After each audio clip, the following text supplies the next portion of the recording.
Where is love in the land of hurt? Where is love? God is love. But so many are so hurt that they can't grasp the love. Hurt of the world, pains of the world, that leads many to giving up. Your voice is so prevalent in this world. It brings hope. It brings joy. It expresses what love is in this world. Sometimes your voice moves in silence,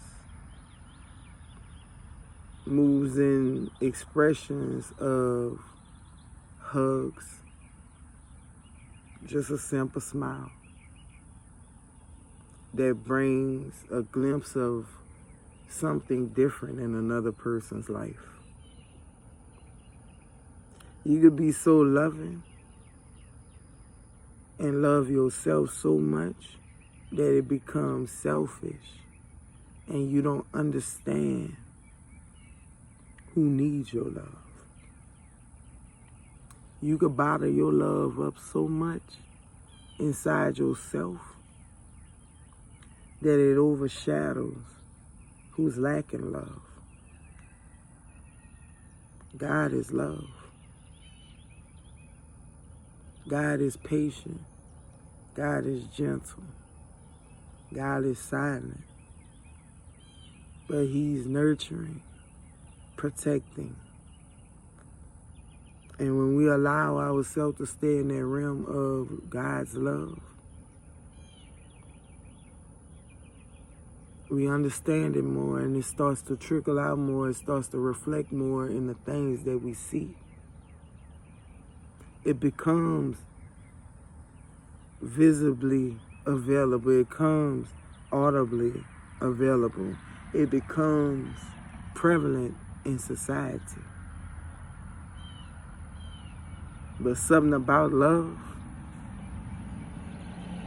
is it won't always feel good, but it's good for the soul.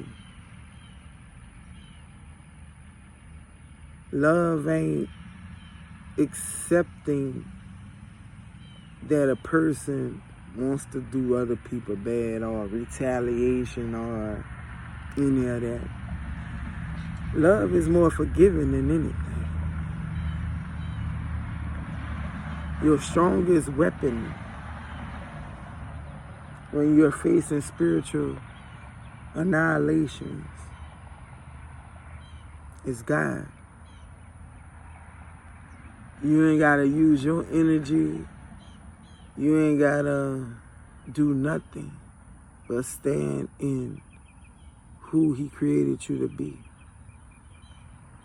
Stand in love. Stand in understanding. Stand in nurturing. Stand in being a beacon of light in a world of pain. And even though that light might be micromanaged, a mustard seed, but just like faith, when you water it, it grows. I know there's so much stuff going on in this world right now. A lot of things that is distracting us from the greatness of God's love. But when you walk blind to the world, not looking for nothing, He's going to guide you exactly where you need to be. I might not have everything that I need, but I know exactly what I need. And that's to stay in the realm of God's grace. Even when people say, fear God, I don't fear God. I fear life without God. I fear not being in, how can I explain it? If you ever door dashed, or if you ever Uber Eats or anything. And when you go to look at that map and they got the hot spots. Now in those hot spots, you may have one little section that's lit up, but everything around it is dead. That's just like being in the realm of God. You might have little spots that contain Him, while everything else around it is dead. But when you get to those hot spots, you're able to gain everything that you need.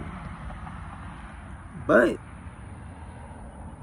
you get settled too long, you get comfortable. You gotta understand, those hot spots refresh.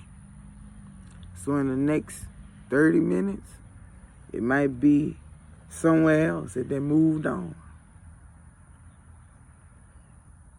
Allow God to be in your house, in your home, in your vessel, in your essence. And He's going to bring you exactly where you need to be. And where you need to be might be not equivalent to what you want to be. But it's going to give you exactly what you need. God is good, bro. Even though the reflection of the world don't look like it, you gotta realize we're in a realm of spiritual warfare. And even though some may look like they're winning, you never know where God is. So stay hopeful. Stay faithful. When He calls you out of darkness, continue to shine your light. But your light won't be overpowering where it's demeaning to another person. Your light will be welcoming so that other people can illuminate what's inside of them. It would be a collaboration that raises the nations without stagnation. God is love. God is good. So no matter what you're looking at, whatever you're seeing, be like Denzel in the book of Eli. Don't allow nothing to hinder you on your mission to get where God needs you to be.